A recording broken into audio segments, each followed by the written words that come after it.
Bonjour, dans cette vidéo, on travaillera l'examen de l'analyse 1 MIP qui est valable aussi pour les étudiants de SMA ou SME ou SMPC ou bien les étudiants de CPGE, dans laquelle on commence par le premier exercice où on étudie une suite qui est définie à partir d'une fonction, et dans le deuxième exercice, on appliquera le théorème des accroissements finis afin de trouver la limite de la suite Sn ou bien de trouver un encadrement où on apprend à effectuer le développement limité d'une fonction, puis appliquer ceci pour calculer les limites et trouver l'équation de la tangente.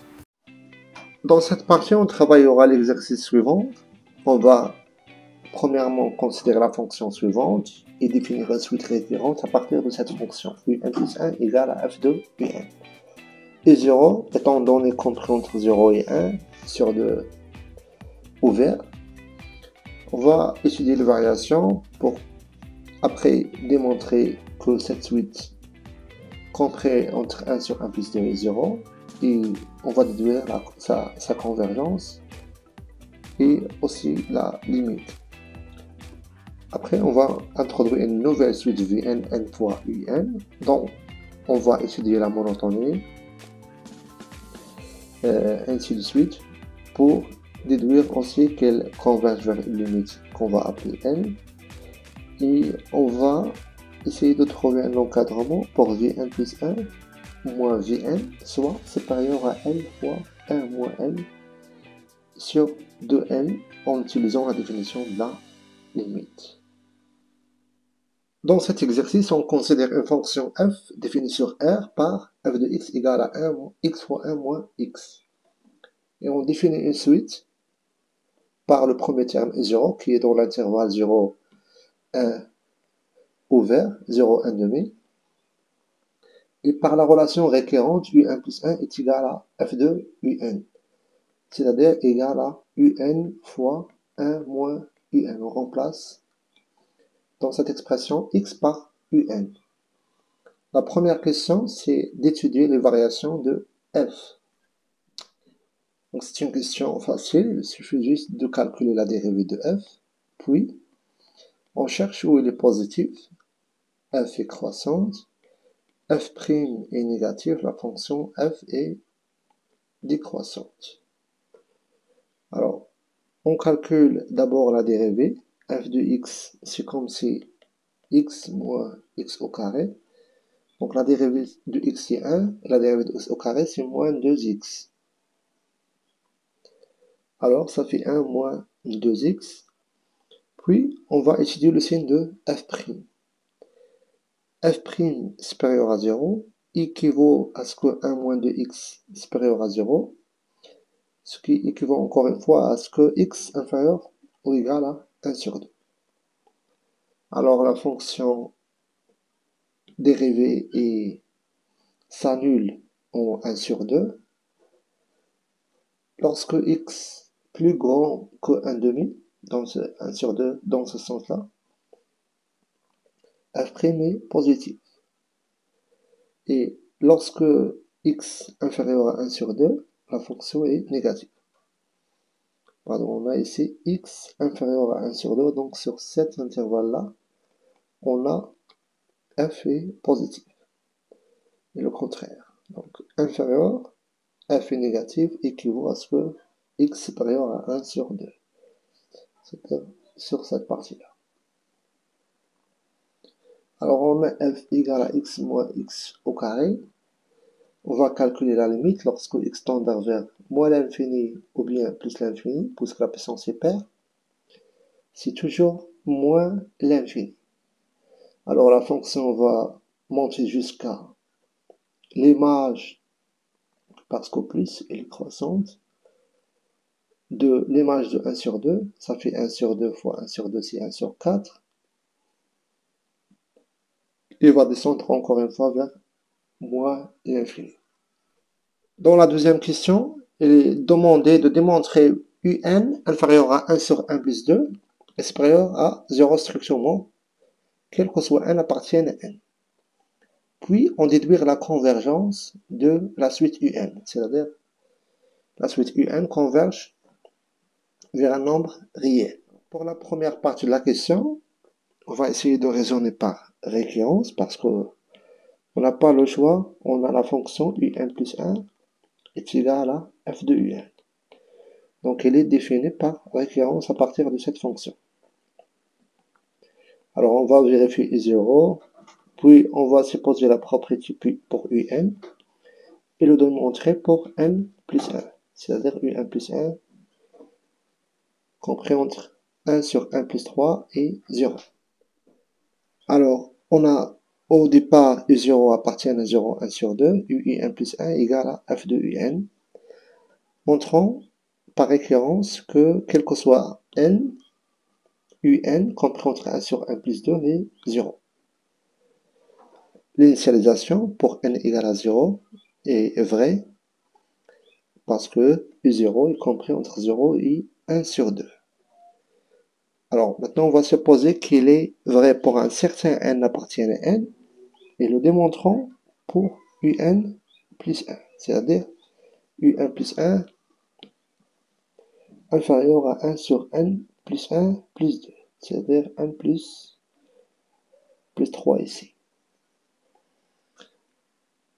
Alors, on a déjà un plus 1 égale à f de un, et f est strictement croissant sur moins l'infini 1 sur 2. On l'a déjà vu dans cette ici, on a la fonction est croissante. Donc elle monte vers 1 sur 4. Alors, si je compose par f dans cette inégalité-là, la fonction va conserver inférieur ou égal. Donc elle va rester inférieure ou égal, inférieure ou égal. Pourquoi? Parce que la fonction, elle est croissante sur moins l'infini, 1 sur 2, en particulier sur 0, 1, 1 plus 1. Et on a un compris entre 0 et 1 sur 1 plus 1. Parce qu'on sait qu'une fonction croissante, si x inférieur à y, alors f de x reste inférieur à f de y. Une fonction décroissante, on aura l'inverse, f de x supérieur à f de y. On est dans le premier cas, donc ceci implique que f de 0 inférieur à f de 1 inférieur à f de 1 sur 1 plus 2. Et donc, je remplace f de un si un plus 1, f de 1 sur 1 plus 2, je remplace x par 1 sur 1 plus 2. Ceci, on met le même dénominateur, on va avoir 1 plus 1 sur 1 plus 2 au carré. Mais on aimerait démontrer que ceci soit inférieur à 1 sur 1 plus 3. Alors je vais essayer de faire la différence entre ces deux, parce que si 1 sur 1 plus 3 est supérieur à celui-là, et 1 plus 1 sur 1 plus 2 au carré est supérieur à celle-là, alors on aura notre terme supérieur à un plus 1. Donc, je vais faire la différence. Alors, on va mettre le même dénominateur. On va multiplier 1 plus 3 fois 1 plus 1. Ça fait moins 1 au carré, moins 3n, moins 3. Et je multiplie 1 par 1 plus 2 au carré, c'est 1 au carré plus 4, 1 plus 4, qui est égal à une somme qui est positive. Et donc, ceci signifie que un plus 1 est inférieur à 1 sur 1 plus 3. Pourquoi? Parce qu'on a prouvé ici que un plus 1 est inférieur à 1 plus 1 sur 1 plus 2 au carré, et on a 1 plus 1 sur 1 plus 2 au carré inférieur à 1 sur 1 plus 3, alors un plus 1 est inférieur à celui-là. Donc, conclusion, quel que soit n appartient à n, un compris entre 0 et 1 sur n plus 1. On a ici mis strictement parce que la fonction est strictement croissante.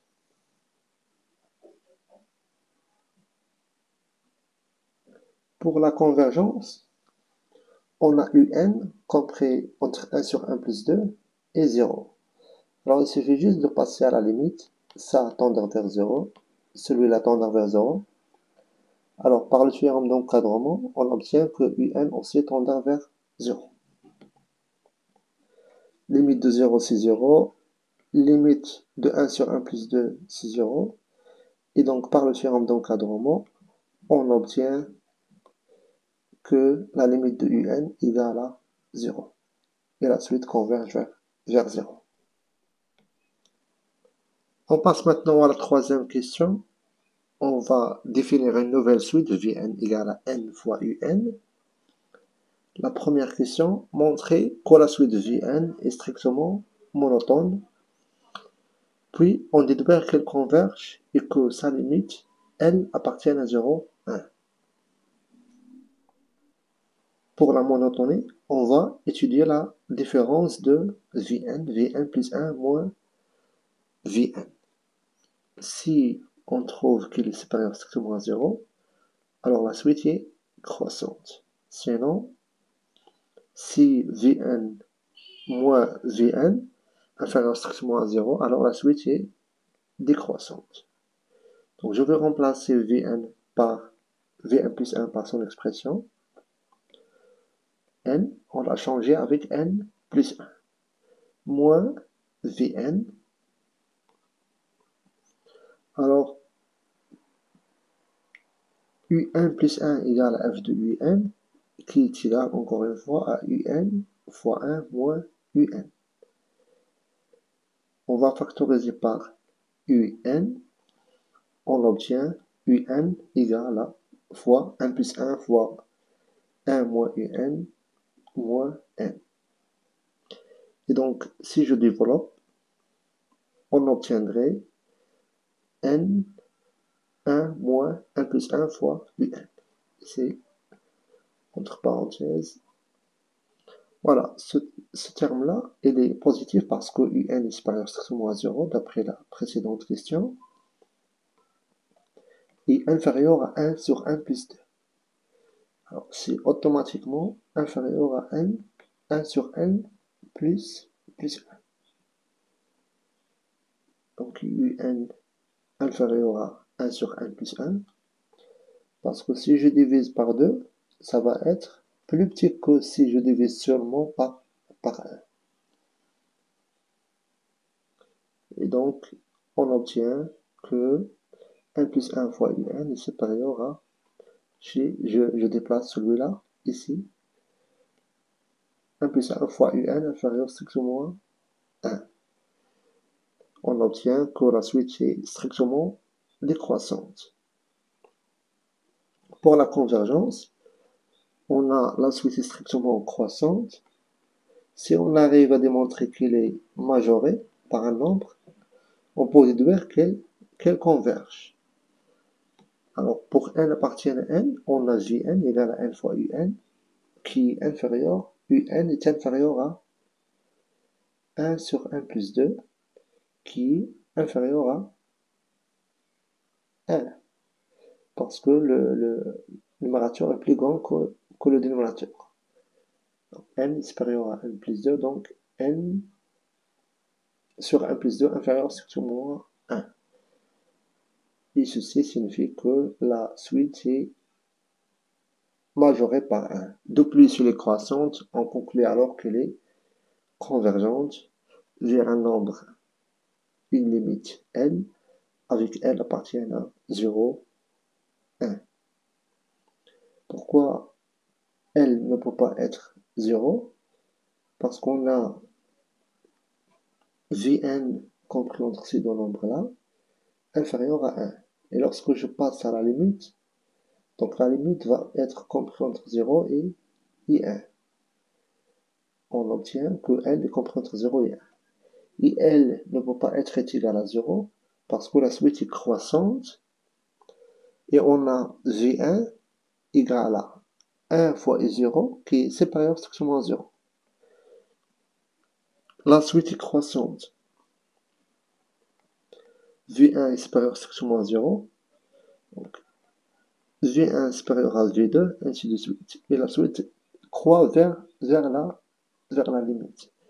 Donc, automatiquement, la limite va être différente de 0. Dans la question C, pour n appartient à n, on pose Wn plus 1, Wn égale à n fois Vn plus 1 moins Vn. Montrer que la suite de Wn converge vers L fois 1 moins L. Puis, si L est différent de 1, montrer qu'il existe un rang, quel que soit n supérieur à ce rang, soit n0, v de 1 plus 1 moins v de n, supérieur ou égal à n fois 1 moins l sur 2n. Alors, pour la première question, il suffit juste de remplacer Vn par n plus 1 fois Un plus 1, et Vn par n fois Un, puis vous remplacez Un plus 1 par Un fois 1 moins Un, et essayez de développer, multiplier ça fois ça, et de simplifier, et vous allez trouver le résultat facilement. Mais pour la question 2, ou bien la question D, on remarque ici, on a V1 plus 1 moins Vn. V1 plus 1 moins Vn. Donc, si je déplace ce n ici, c'est équivaut à ce qu'on va démontrer que Wn est supérieur à L fois 1 moins L sur 2. Il existe un rang. Là, on peut remarquer que c'est la définition de la limite. Et on a démontré que cette suite converge vers L 1 moins L. On a supposé que L est différent de 1, donc ça est différent de 0. Déjà, L appartient à l'intervalle 0,1, donc ça est différent de 0. Alors, ceci est comme supérieur strictement à 0, parce que L appartient à 0, 1. Et d'après la définition de la limite, je pourrais considérer notre epsilon, c'est L fois 1 moins L sur 2. Parce que je sais que Wn, la limite moins la limite, L fois 1 moins L, à n'importe quel epsilon choisi, je pourrais trouver un rang n appartient à n, quel que soit n supérieur à ce n, on aura ceci. Et donc Wn supérieur à moins epsilon plus la limite 1 moins L, si j'enlève la valeur absolue, et la valeur absolue plus L fois 1 moins L. Donc on va penser à choisir ici le epsilon adéquat. Ceci est vrai pour tout epsilon, quel que soit epsilon, je pourrais trouver un rang. Donc le epsilon, on va choisir la moitié de ceci pour tomber sur L sur 2. Donc on va choisir epsilon égale à L fois sur 2. Et si je fais la différence, on obtient le résultat demandé.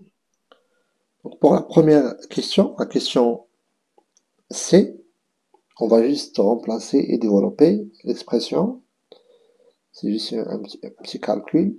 Alors on va simplifier ici n au carré fois un, et il reste, ça c'est Vn, ceci c'est Vn au carré, moins Vn fois un. J'ai écrit ceci, c'est comme n fois un fois un. Donc on va avoir, puisque Vn converge vers L, alors Vn au carré vers L, et Vn fois Un converge vers 0 parce que notre suite Un, on a trouvé qu'il converge vers 0. Alors ce qu'il reste, c'est que L moins L au carré qui est égal à la limite demandée. Pour la deuxième question, ils ont supposé déjà que L est différent de 1. Alors, L fois 1 moins L, supérieur strictement à 0, car on sait que L appartient à 0, 1, fermé. Et de plus, on a L différent de 1, donc ouvert.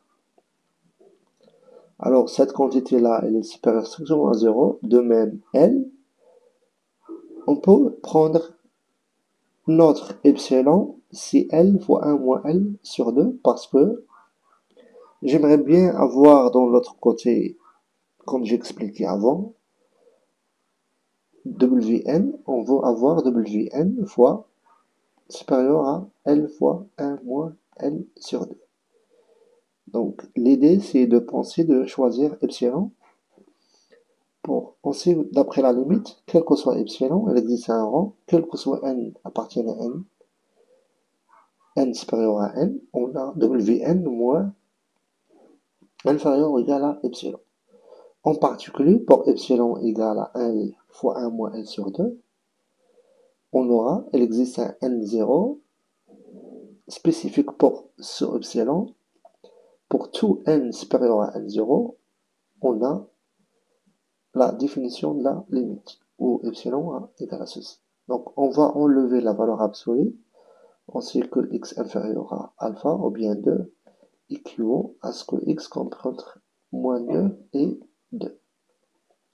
Donc, on va premièrement enlever la valeur absolue. Voilà. Si je déplace ça, donc, ceci va comprendre entre celui-là et moins ce nombre-là. Puis, on va déplacer L plus 1 moins L. On va rajouter. Donc, on va avoir ici L fois 1 sur L, 1 moins L sur 2. Dans l'autre côté, 3L fois 1 moins L. Ce qui signifie qu'on a démontré l'existence d'un 0, quel que soit n supérieur à 0, v de n, supérieur à n fois 1 moins n. Parce que Wn est égal à n fois cette différence. Dans cette partie, nous allons travailler l'exercice 2, où on considère un alpha appartient à 0, 1 exclu, et on aimerait étudier, l'objectif c'est calculer la limite de Sn de cette suite, qui est définie par une somme. Alors, on va d'abord démontrer cette inégalité-là, puis on va obtenir cet encadrement pour Sn, pour que vers la fin, on trouve la limite de Sn. La première question dans cet exercice, on considère alpha un nombre compris strictement entre 0 et 1. On va démontrer pour n'importe quel cas supérieur ou égal à 1 que k plus 1 à la puissance alpha moins k à la puissance alpha, compris entre alpha sur k plus 1 à la puissance 1 moins alpha et alpha sur k à la puissance 1 moins alpha.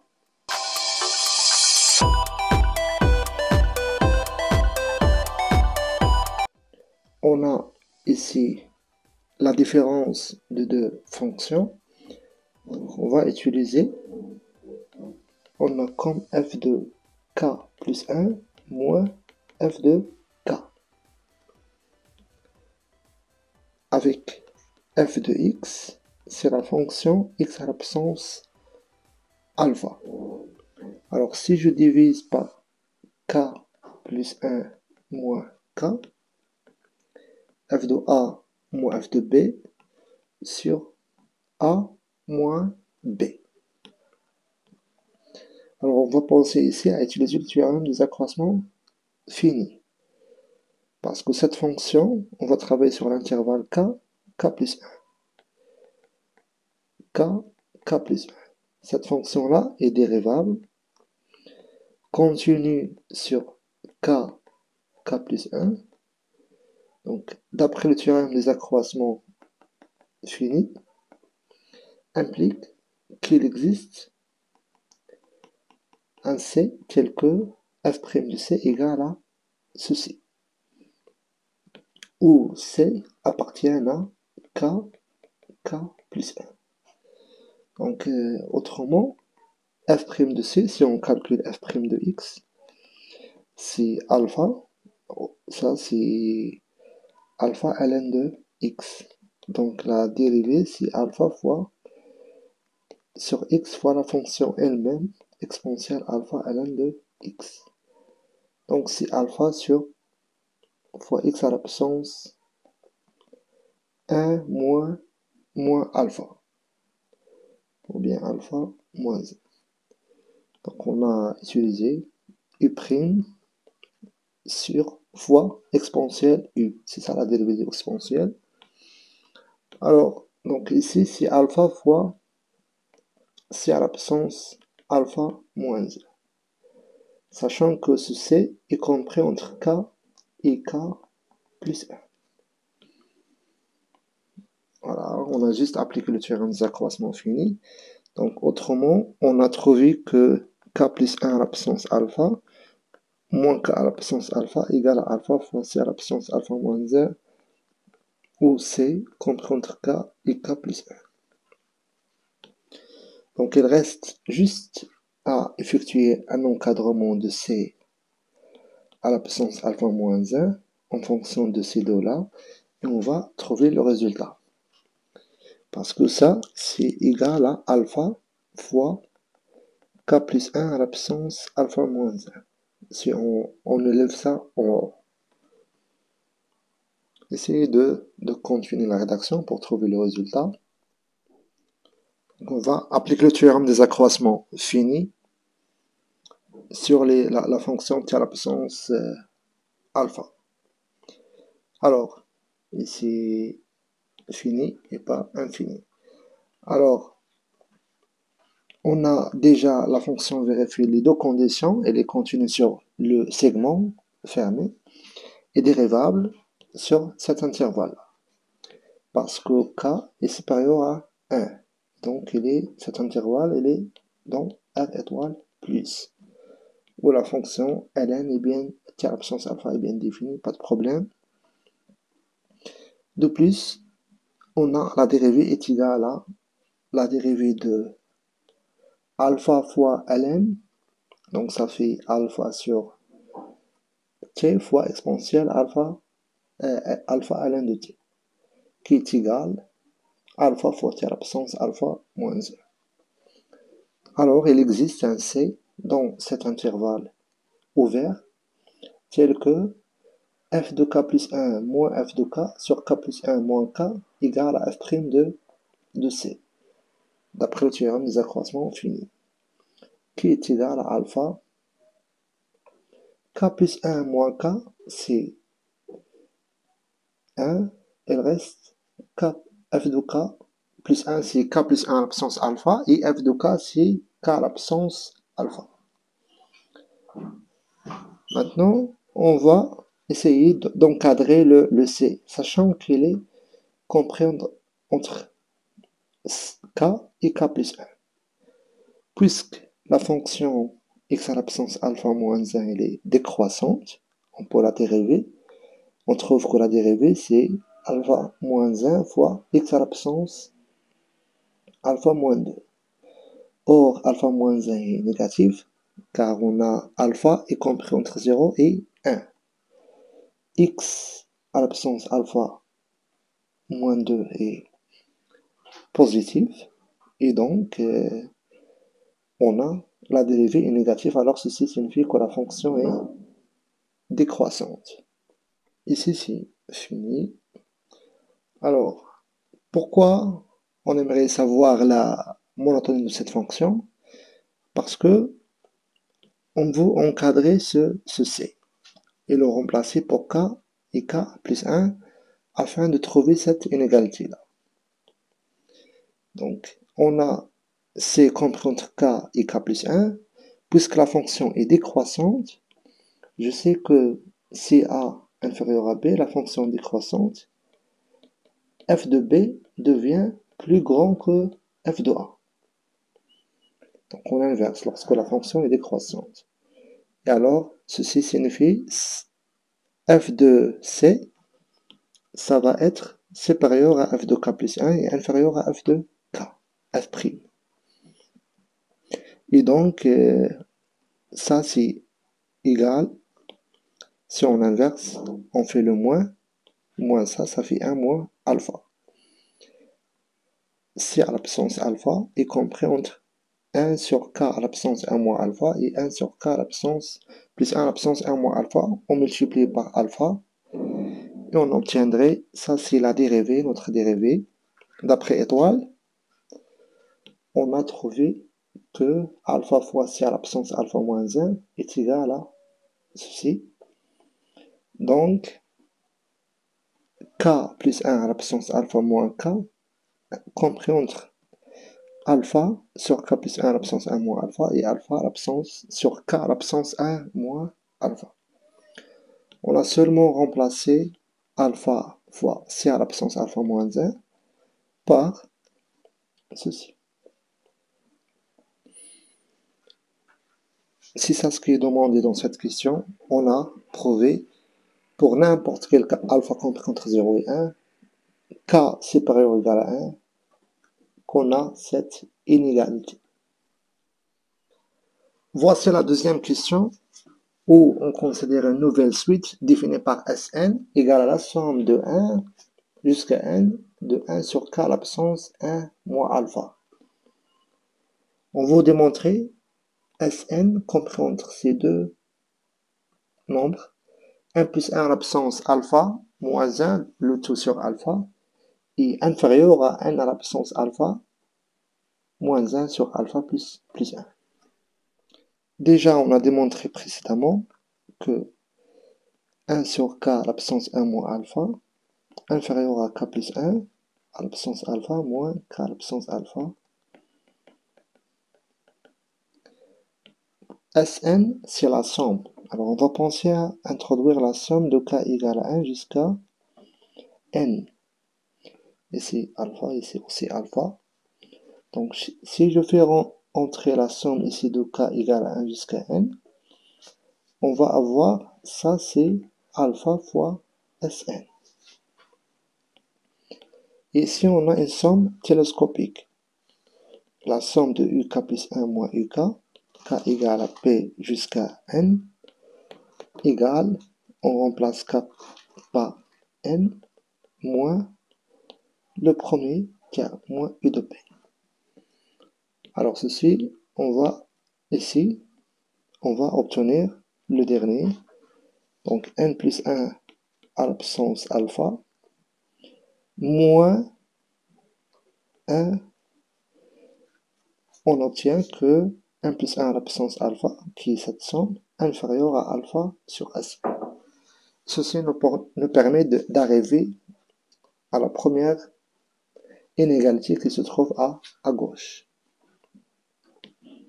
Pour l'inégalité qui se trouve à droite, on va procéder de la même façon, mais cette fois-ci, on va faire la somme de k égale à 1 jusqu'à n moins 1. Aussi ici, jusqu'à n moins 1, pour qu'on tombe sur n à la puissance alpha. Essayez de rédiger la partie qui est à droite, cette partie-là. D'abord, on fixe un n supérieur ou égal à 2. Et on a, d'après la précédente question, k plus 1 à la puissance alpha moins k à la puissance alpha inférieur et supérieur à ceci. Je sais que Sn égale à cette somme, l'aider, qu'on va faire la somme ici et ici, pour avoir alpha fois Sn. Donc si on fait la somme de k égale à 1 jusqu'à n, parce que ceci est vrai pour tout k, compris entre 1 et n, de même de l'autre côté, ça, si est égal, je factorise par alpha, est une constante qui ne dépend pas de k, donc c'est alpha fois Sn. De l'autre côté, on a, ça c'est une somme télescopique.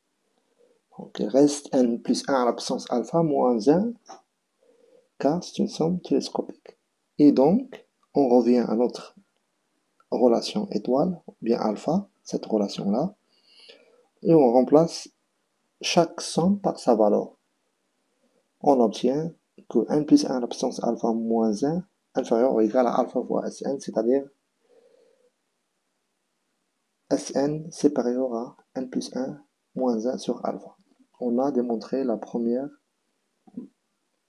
inégalité. Elle reste la deuxième. Jusqu'à maintenant, on a utilisé seulement l'inégalité qui est à droite. On va penser à utiliser l'inégalité qui est à gauche pour avoir Sn inférieur à ceci. Donc, on a d'une part ou bien d'autre part que quel que soit k appartient à un n, k plus 1 à la puissance alpha moins k à la puissance alpha supérieur. On introduit encore une fois la somme, mais on doit faire attention. Si on fait de 1 jusqu'à n, on va avoir la somme, il va nous donner jusqu'à n plus 1. Donc, puisque ici je commence par k plus 1, donc lorsque k égale à 1, on va commencer par le premier 2. Lorsque k égale à n, on va avoir n plus 1. Donc c'est mieux de s'arrêter jusqu'à n moins 1. Alors, on va calculer somme par somme. Donc premièrement, celui-là, on l'a déjà calculé, c'est une somme télescopique. Je remplace k par n moins 1, on obtient n à la puissance alpha. Et k par 1, on obtient moins 1. D'autre part, ceci, je vais faire un changement d'indice. On change k plus 1 par i. Alors, lorsque k égale à 1, i, ça va être 2. Et lorsque k égale à n moins 1, i, ça va être égal à n. Et on fait sortir le alpha à l'extérieur. Pour avoir Sn, normalement Sn c'est la somme de 1 jusqu'à n. Il nous manque le terme lorsque i égale à 1. Alors je rajoute et je retranche. On a rajouté, on a commencé de 1. Donc je dois retrancher le cas lorsque i égale à 1. Pourquoi j'ai mis alpha ici? Parce que j'ai alpha. Donc cette somme-là, j'ai rajouté le cas lorsque 1 sur 1 à la puissance 1 moins alpha, moins 1 sur 1 moins à la puissance alpha. Et on va multiplier par alpha fois 1, ça va nous donner ça. Donc égal à alpha fois Sn moins alpha. D'après cette inégalité bêta, on a trouvé que alpha fois Sn moins alpha inférieur à n à la puissance 1 moins alpha. On déplace ce moins alpha ici, on va avoir plus alpha, et on va diviser par alpha. Donc Sn inférieur à n à la puissance alpha moins 1 sur alpha plus 1. Il faut au premier temps déplacer moins alpha ici. Donc on a trouvé la première inégalité et la deuxième. Donc Sn compris entre n plus 1 à la puissance alpha moins 1 sur alpha. Voilà. Si vous trouverez des difficultés à trouver ceci, donc il faut bien penser à comment ou bien qu'est-ce qu'on peut faire pour tomber sur Sn, sachant que j'ai k plus 1 ici.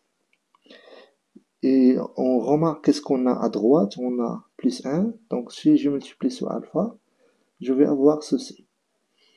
Et donc je penserai toujours à commencer la somme de 1 jusqu'à n-1 pour avoir cette. Voilà, et on va trouver directement le résultat. Déduire la limite ou bien calculer la limite lorsque n tend à plus l'infini de Sn. On a déjà prouvé que Sn il est supérieur à n plus 1 à la puissance alpha moins 1 sur. Donc on va calculer la limite. Puisque la limite de n plus 1 à la puissance alpha, je pourrais l'écrire si on a des doutes comme exponentielle. Alpha fois ln de n plus 1. Or alpha il est positif. Et la limite de ln de n plus 1 c'est plus l'infini. On obtient que ceci est égal à plus l'infini. Divisé par alpha qui est aussi positif. Donc la limite reste est égale à plus l'infini. Et donc aussi la limite de Sn égale à plus l'infini. On a calculé cette limite de 1 sur k à la puissance 1 moins alpha. On a trouvé que est égal à plus l'infini. Vous allez voir après que ceci nous permet de dire que la série 1 sur k l'absence 1 moins alpha est divergente. Mais pour après, pas maintenant, peut-être l'année prochaine.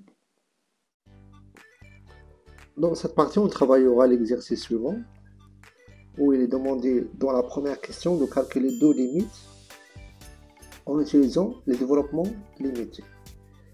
Et dans la deuxième question, on a une fonction, on va effectuer le développement limité de f en 0 à l'ordre 3, premièrement, puis on déduit que l'équation à la tangente à la courbe de f au point d'abscisse sur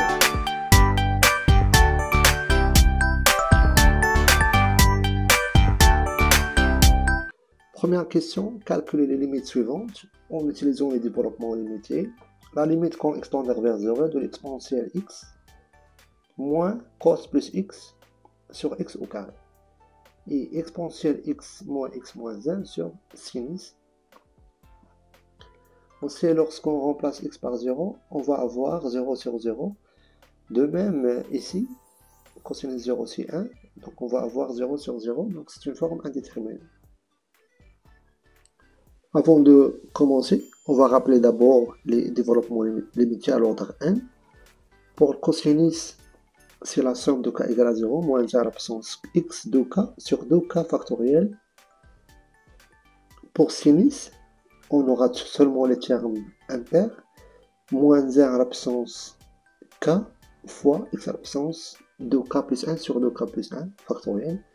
Donc vous avez déjà ça dans le cours. Exponentielle, c'est la somme x à la puissance k sur k factoriel, ainsi de suite. ln de 1 plus x, c'est moins 1 à la puissance k plus 1 sur k. Donc, on va copier le développement limité de exponentielle, cosinus et sinus. Pour cosinus, on va aller jusqu'à l'ordre 3 ou bien 2, ça dépend. Donc, 1 moins x au carré sur 2 plus x à la puissance 4 sur 24. Parce que dans l'expression, c'est moins 1 à la puissance k sur x de k sur 2k factoriel. Alors, lorsque k égale à 0, on va avoir 1. Lorsque k égale à 1, on va avoir moins 1 fois x au carré sur 2 factoriel. Et lorsque k égale à 2, on va avoir x à la puissance 4 sur 4 factoriel. Donc c'est 4 fois 3 fois 2, ça fait 24.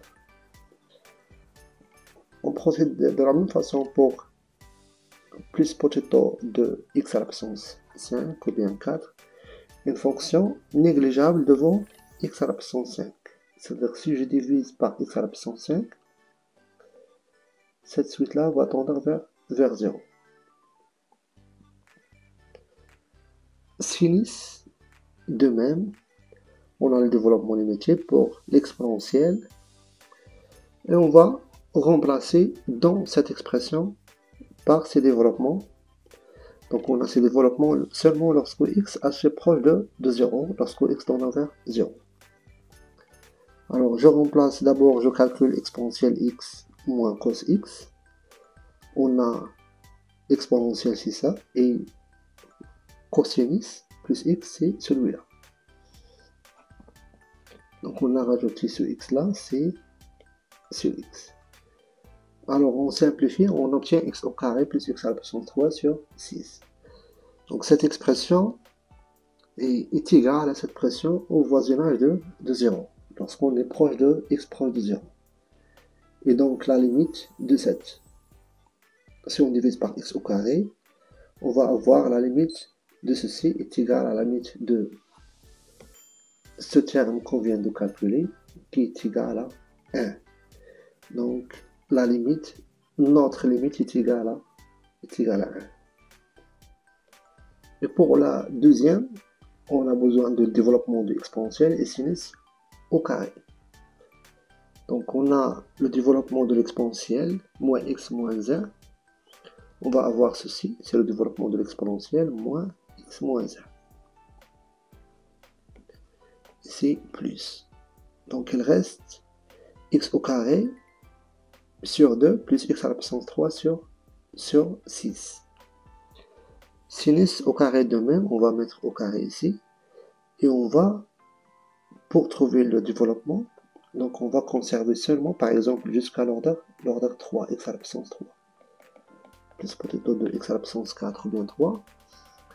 Alors on laisse seulement les termes dans cette expression qui sont d'ordre 3. D'abord, on a x au carré. Donc, x fois x, c'est x au carré. Puis, x fois x à la puissance 3, plus x à la puissance 3 fois x. On va avoir x à la puissance 4. Mais si on multiplie ça, on va avoir un développement, on va avoir un exposant égal à 6. On aimerait s'arrêter seulement à l'ordre 4. Et maintenant, je vais faire le quotient. Je remarque que je pourrais simplifier par x au carré. Alors, il reste 1 moins x au carré plus potato de 2x. Donc, ceci est égal. On va multiplier ce terme-là. Et pour cette expression, 1 sur ceci va devenir 1 plus x au carré sur 3. Pourquoi? Parce que lorsque vous avez 1 sur 1 plus quelque chose qui tend vers 0, u de x, normalement, ou bien moins u de x, sachant que u tend vers 0, ce qu'on on fait le développement de 1 moins x au voisinage de 0, c'est 1 plus x au carré, et ainsi de suite. Donc il suffit de remplacer ici x par u. Donc c'est 1 plus u, ainsi de suite, plus u au carré sur 2, pardon, ainsi de suite. Donc moi j'aimerais avoir seulement le développement jusqu'à l'ordre 2. Donc on a 1 plus x au carré sur 3. Et je vais maintenant développer ces deux expressions en calculant le produit. Donc 1 fois 1, ça fait 1. Après x fois 1, ça fait x sur 6. C'est le seul terme qui va nous donner le x. Puis x au carré sur 3. Voilà, c'est le développement jusqu'à l'ordre 2. Sinon, celui-là fois ça, ça va nous donner d'ordre 3. Donc, c'est bon. Alors, notre limite est égale à la limite de ceci, égale à 1, parce que ça tend vers 0. Et donc, aussi, la limite de l'exponentielle x moins 1 moins x sur sinus au carré égale à 1 lorsque x tend vers 0. Deuxième question, on a f égale à ln de 1 plus x sur racine de 1 plus x. Donnez le développement de limite de f en 0 à l'ordre 3 de cette fonction. Donc, c'est une question comme la première question. Le développement de ln de 1 plus x, c'est x moins x au carré sur 2 plus x à la puissance 3 sur 3, ainsi de suite. Et racine de 1 plus x, 1 plus x sur 2 moins x au carré sur 8. Donc il faut bien apprendre les formules qu'on a vues au départ de cette vidéo. Donc je vais faire maintenant le quotient. Donc l'idée, c'est de considérer ça comme u de x. Et on a 1 sur 1 plus u tendant vers 0. Alors le développement, c'est 1 moins u. Si vous avez moins, c'est plus. Donc, moins plus u au carré. Ainsi de suite. Moins u à la puissance 3. Alors je mettrai d'abord ce terme-là fois. Donc d'abord on aura 1 moins u, moins ceci, plus u au carré, moins u à la puissance 3 Je vais calculer maintenant ce produit. Donc, on va avoir le terme de x moins x au carré sur 2. Et on va développer ceci. Pardon. Et conserver les éléments seulement à l'ordre 3. Donc, on a un seul constante ici, c'est 1. Puis, un seul élément où il y a x sur 2, parce que les autres, on a au carré à la puissance 3. Donc, moins x sur 2. On va passer maintenant au terme au carré.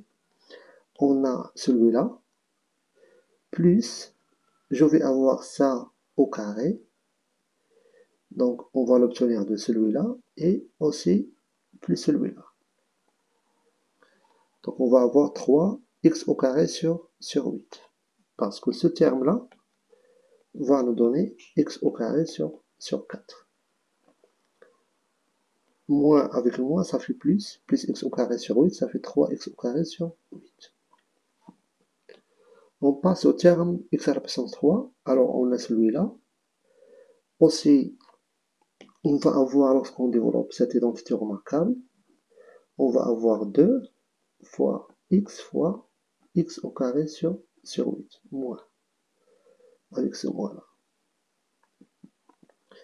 Et donc, je vais avoir d'ici ce terme-là, moins 2 x à la puissance 3 sur 8, ou bien sur 6.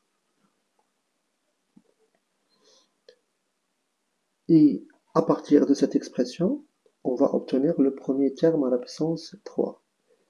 Donc, x sur 2 à la puissance 3, ça fait x à la puissance 3 sur 8. Et on va faire sommer ces 4, ça à la puissance 3, plus moins 2 fois le produit de ces deux-là, plus celui-là, on va avoir 3x à la puissance 3 sur 16. On fait encore une fois le développement. On cherche le développement jusqu'à l'ordre 3. Alors, x fois 1, ça fait x. Les termes qui vont nous donner x au carré. Donc, on a x au carré fois 1 plus x sur 2 fois x. Donc, ça fait moins x au carré. Les termes qui vont donner x à la puissance 3, c'est celui-là fois 1 et moins x fois x au carré. Donc, on va avoir 23 x à la puissance 3 sur 24, plus potentiel de... Voilà, on a trouvé le développement limité de f de x à l'ordre 3 lorsque x tend vers 0 ou bien en voisinage de 0. Alors, on a déjà trouvé le développement limité. On sait que l'équation de la tangente chez f' en 0, c'est f' de 0 fois x moins a ou bien moins 0 plus f de 0. Alors, on a besoin de calculer f' de 0. f de 0, il suffit juste de remplacer par 0. On va avoir ln de 1 plus 0 sur racine de 1 plus 0, c'est 0. Et pour f' de 0, on doit calculer la limite de f de x moins f de 0 sur x moins 0. Et pour calculer cette limite, on aura besoin de développement limité parce que sinon je vais avoir une forme indéterminée parce que ln de 1 plus x sur racine de 1 plus x moins 0 sur x, il va nous donner 0 sur 0, c'est une forme indéterminée. Donc on utilise le développement limité qu'on a trouvé. Déjà f de 0 c'est 0, elle reste ceci. Je vais simplifier par x. On obtient le développement limité alors égal à, la limite est égale à 1, et donc f est dérivable en 0, et la dérivée est égale à 1. f' de 0 égale à 1. On déduit que l'équation de la tangente AC de f au point d'abscisse 0, c'est f' de 0 qui est égal à 1 fois x plus 0. Donc l'équation c'est y égale à x.